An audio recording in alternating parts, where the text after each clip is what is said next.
प्रस्तावना अंधेरा जो कभी नहीं गया।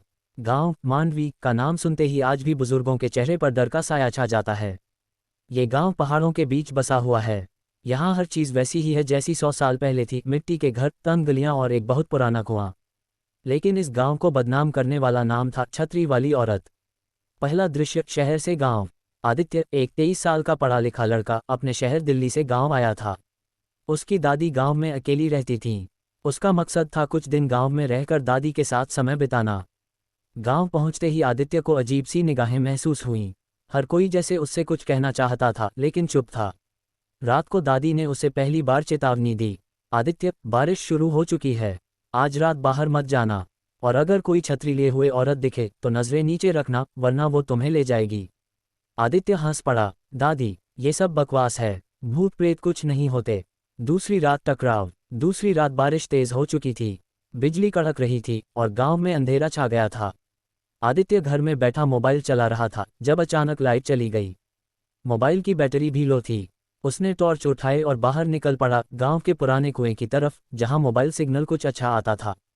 जैसे ही वो कुएं के पास पहुंचा, उसे दूर से सफ़ेद साड़ी में लिपटी एक औरत दिखाई दी।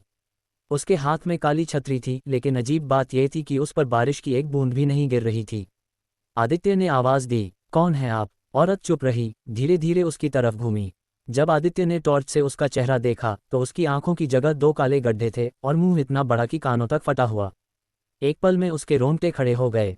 वो दौड़कर घर आया, लेकिन अंदर आते ही गिर पड़ा। तीसरा दिन, खामोश लड़का। सुबह जब दादी उठी, आदित्य एकदम चुप था। उसकी आंखें खुली थीं, लेकिन उनमें जान नहीं थी। वो न कुछ बोल रहा था, न किसी को पहचान रहा था।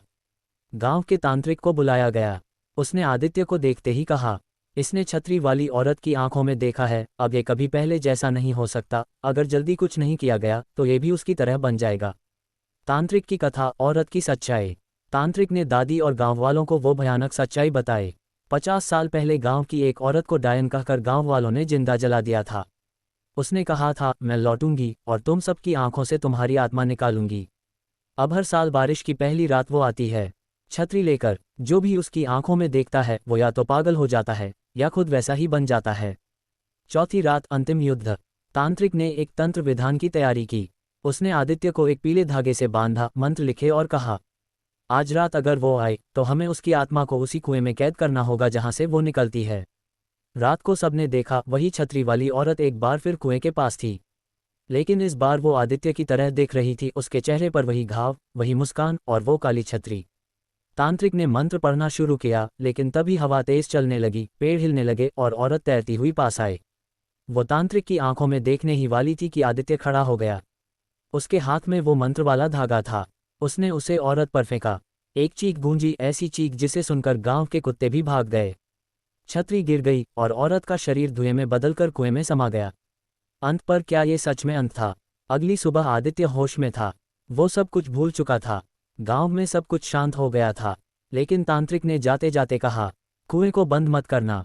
अगर वो फिर से निकली तो उसे निकलने का रास्ता चाहिए, और वो रास्ता तुम्हारी आंखें होंगी। एंड अब भी हर साल बारिश की पहली बूंद के साथ उस कुएं के पास एक काली छतरी अपने आप खुल जाती है।